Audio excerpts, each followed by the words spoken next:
വളരെ സന്തോഷമാണ്. കാരണം ഇന്ന് വരെ നമ്മൾ പ്രതീക്ഷിക്കാത്ത ഒരു വലിയ പരിപാടിയാണ് ഇവിടെ നടക്കുന്നത്. അപ്പോൾ അതിനകത്ത് പങ്കെടുക്കുക എന്ന് പറയുന്നത് ഞങ്ങളുടെയൊക്കെ ഏറ്റവും വലിയ ഒരു ഒരു സന്തോഷമാണ് മനസ്സിനുള്ളത്. ഈ പമ്പയിൽ നടക്കുന്ന സംഗമത്തിലേക്ക് നിങ്ങൾക്ക് ക്ഷണം ലഭിച്ചിട്ടുണ്ടായിരുന്നു? അത് വെറും ഒരു പ്രഹസനം മാത്രമേ ഉള്ളൂ. അത് അയ്യപ്പ ഭക്തന്മാരല്ലായിരുന്നല്ലോ, അതൊരു രാഷ്ട്രീയ പ്രഹസനം മാത്രമേ ഉള്ളായിരുന്നു. അതിനും ചക്രം ഉണ്ടാക്കുക എന്നുള്ളതല്ലാതെ മറ്റ് പ്രയോജനമൊന്നും അതിനകത്തില്ല. ഇതല്ല, എല്ലാം അയ്യപ്പ ഭക്തന്മാർ തന്നെയാണ്. ഭഗവാന്റെ ഇച്ഛ അനുസരിച്ചാണ് ഈ ഒരു മഹാസംഘം ഇവിടെ നടക്കുന്നത്. ഒരു ഒത്തൊരുമ, ഒരു കൂട്ടായ്മ, എല്ലാവരുടെയും ഒത്തുചേരൽ ഇതെന്ന് പറയുന്നത് വലിയൊരു കാര്യമില്ല. നമുക്ക് ഇത്രയും ഹൈന്ദവ സമൂഹം ഒന്നിച്ച് വരിക എന്ന് പറയുന്നത് തന്നെ അതൊരു വലിയ മഹാഭാഗ്യമാണ് നമുക്ക്. സനാതനധർമ്മം എന്ന് പറയുന്നത് ഓരോ ആത്മാക്കളെയും ആദരിക്കുക, ബഹുമാനിക്കുക, സ്നേഹിക്കുക, സമകാലികരെ ഉയർത്തിക്കാണുക.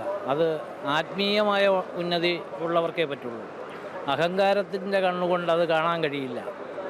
അപ്പോൾ ഇത് മതം അല്ല, അനവധി സങ്കല്പങ്ങളും അനവധി മതങ്ങളുടെയും കൂമ്പാരമാണ് ഈ സനാതനധർമ്മം. ആ സനാതനധർമ്മം ഭാരതത്തിൽ ഉടലെടുത്തതാണ്. അത് ഭാരത മാതാവ് എക്കാലവും മൂല്യച്യുതി വരുമ്പോൾ പുതിയ പുതിയ അവതാരങ്ങളെ സൃഷ്ടിച്ച് വീണ്ടും ഇത് അമൃത് ഉണർത്തിയെടുക്കും. അതിനു വേണ്ടിയുള്ള ജന്മങ്ങളായിരിക്കണം ഇന്നിവിടെ കൂടിയിരിക്കുന്ന പുണ്യാത്മാക്കളെല്ലാം.